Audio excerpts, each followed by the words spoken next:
Hey y'all, so I'm out in the shed today just doing a little work, trying to get some new items made for my shop. I'm trying to make some new wedding signs to offer. While I was out here, I figured I would do a video and show you guys how I make my frame signs and how I keep them lightweight. So what I plan to do is use this long piece here. I may cut it down a little bit, but I'm going to turn this into a frame sign. This is the type of wood that I normally use for my larger frame signs. It keeps it lightweight and it works really well. So this is how thin that it is. So I'll show you what it's called. I believe it's Luan or Luan. It's a 2x4 that we normally buy. This is a smaller piece that we've cut down and used for something else. And this is the normal size of it before we cut it down. So you'll see it's a pretty large piece that you get. So I'm gonna also be prepping a few other little signs as well because I want to start doing table numbers for my wedding shop as well. So I'll also show you guys the preparation for those, just sanding down some pieces of wood. We have a whole lot of scrap wood to use, so I'm gonna try to pick through that and see what I can find out of our scrap wood piles and maybe make some things out of that. So I've cut this down to 23 inches and now we're gonna make a frame to go around it. So just to give you guys an idea of what I mean, this is the pieces that I can use for my edging. So what I normally do to add my framing to this little thin piece of wood and just to hold it on there really well is just glue this right on top of this edge. Now I wouldn't put it exactly on the edge because then when you look at the sign from the side, you will see that edge of that plywood. So what I normally do is have a little overhang, so then you can't see that when you're looking at the side unless you're right against the wall looking at it. So just have a slight overhang on that. So we're gonna cut our framing to fit around this and that'll be the next step. What I forgot to share with you guys also is that I normally cut these at a 45-degree angle so that they fit together on the edges and on the top.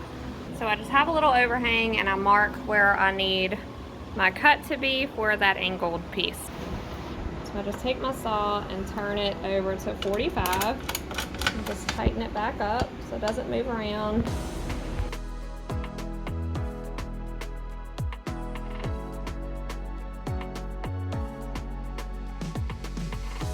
So this is where we are now, and the only takeaway of doing it like this is that it does take away from your space on your actual board, so you do need to account for that when you're making these. So now we just have to cut our end pieces to fit this completely. So now we've cut our two smaller pieces, so we'll see if these fit. So just place that one right in there and just bring our frame together. Do this side. And they fit. So I do want to say, when I started off doing the framing like this, it took a lot of trial and error because it is a little confusing for me anyway. I don't know about anybody else, to remember to cut which side which and all that, and just trying to make sure everything pieces together like a little puzzle and make sure it all fits good. So it's going to be some trial and error there, so you'll just have to do a little adjustments and things. And as far as if it doesn't fit, like say your framing doesn't fit tight enough, or it's this is overlapping too much on your framing, just cut this down by a little bit. I had to cut off the edge a little bit just to make sure that that fits as far as the framing and the overhang that I want on this. So you can always adjust this piece as well, not just your framing. Depending on which one needs adjustment, you can always do that. So now that we have all these pieces cut, we can stain them. I plan on doing a full stain sign for this one. I normally paint the background piece of it, but for this time I want to try to do an all stained wood piece.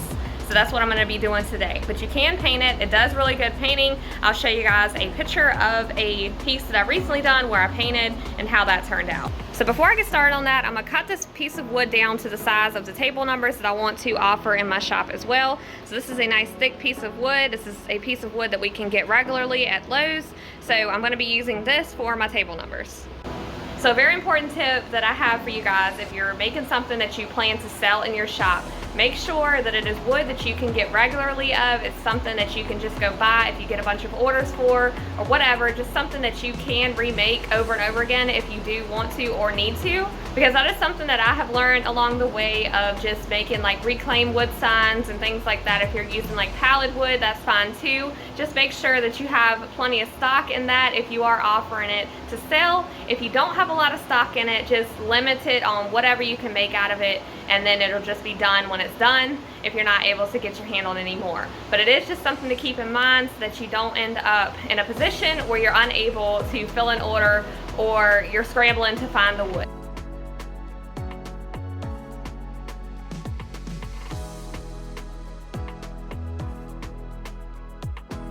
So here are my little wooden blocks I'm going to use for my table numbers. So you see they turned out really cute. And now this wood is already stained because this was a large board that we had that actually came damaged from Lowe's. We did not notice that it had the damage on it until after we cut it, after we stained it, because it's one of those things where it was very unnoticeable until the stain went over it. And then we just could not use it because it just was not the right quality that we try to provide to our customers. So now it's a scrap piece of wood, and now I can use it for something else, because I can cut around that imperfection on that board and use these other pieces instead. But since they're already stained, the colors that I plan to use anyway, because I always use dark walnut as my base color mostly in all of my wedding signs. I've started to branch out a little bit in other colors as well, but dark walnut has always been our original color that we've always used. This is what we're starting off with, and then of course I'll offer other stain colors as well in my shop for these. But because they're already stained, the only thing that I will need to do is just stain any edges that we cut on these and just touch that up. And then what I plan to do is take my sander and just lightly go over this with my sander just to rough them up a little bit and give them more of that rustic look, because it's another style that we go for in our shop is a rustic styled wedding. I'm going to sand my framing because it's also pretty rough. I will show you what I mean up close. So you'll see it's pretty rough. So I plan on just going over this lightly as well, just to get off all of that splintering and any roughness that this may have, so that it will stain a lot better.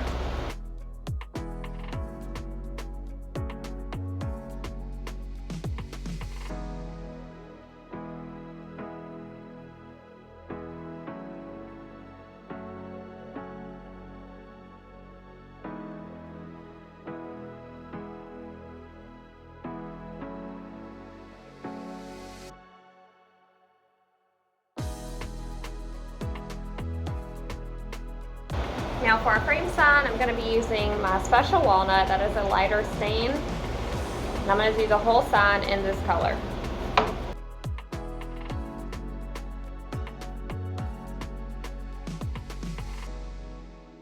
So this is the background of the sign. This is how it looks now that it's stained.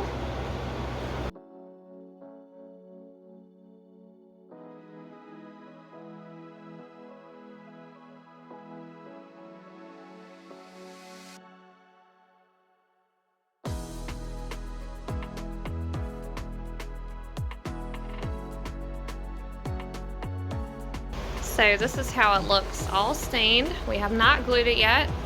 So this is the type of glue that I use. We use this for almost all of our signs. It holds really well. I've tried multiple different brands and different types of glue. This one works the best, and it holds up very well as far as shipping.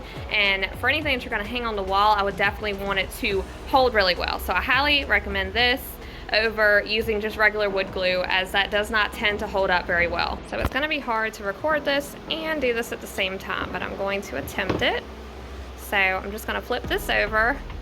We're going to add our glue. I'm not going to put it on the very edge right here, because that is the part that is going to hang off the sign. So just run glue right along this part that I know is going to be on the actual sign. Alright, so just go ahead and place that to where you think it needs to be. Of course, it will move a little bit for you, which you need that so that you can adjust it when you go to add your other pieces. So we're going to try to quickly do the rest of this sign. And I usually add some right here in the little crevice when I add this piece into it. And just adjust as you need to. Onto our sign. Try to get it lined up.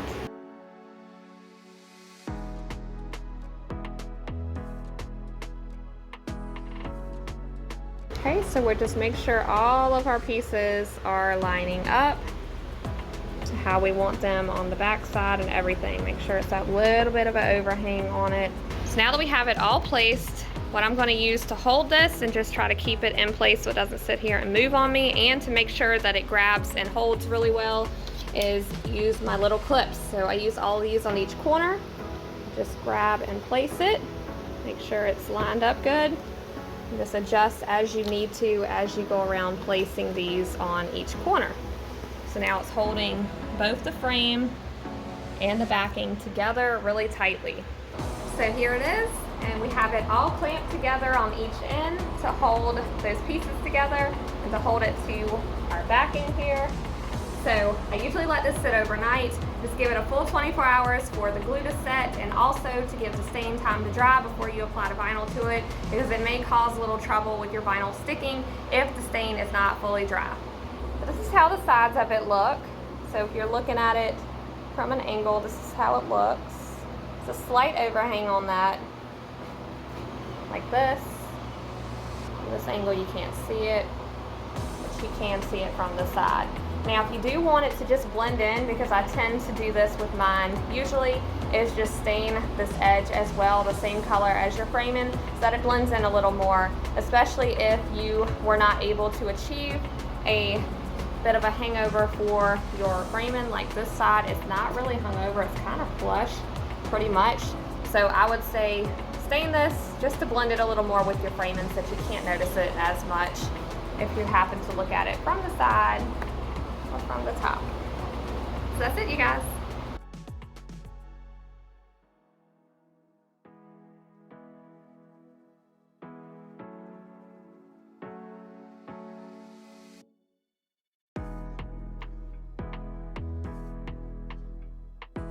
So now that I have these sanded out, this is how they look. This is another one. And what I'm doing is I'm adding a very, very light coat of my special walnut over top of them, just to give them that little bit of a warm color to them so they don't have that dullness that they will get when they are sanded. So this is side by side comparison, the sanded side, and this is the stained side with a little bit of special walnut added to it. So you'll see it has more of a warmer tone to it and just gives it a little more color. So I like that better. So this is what we're going with. So I'm just taking a very light little tip edge of this staining pad and we're just going over that sanded side like that. So it has that nice warm color to it. So here's a better view on them for you guys as far as these wood blocks go, and I think they're going to go horizontal instead of vertically because I think that'll sit up better. If you were to place it on a table, it'll stand up better that way. So that's how we're going to do it. That's how they turned out. So thank you guys so much for watching. I hope you found this video helpful as far as making a frame sign and a little entertaining for making these little wood blocks with me as well for my new item in my Etsy shop. So my future videos will be more like this, just things that I'm creating for my shop to try to include you guys more on the business side of it and just show you what we're doing behind the scenes and where we are in our business, and just try to talk to you a little bit more about that side of it. So let me know down in the comments if you have any questions or if there's anything you'd like to see in the future. Thank you so much for watching, and I will see you on the next video.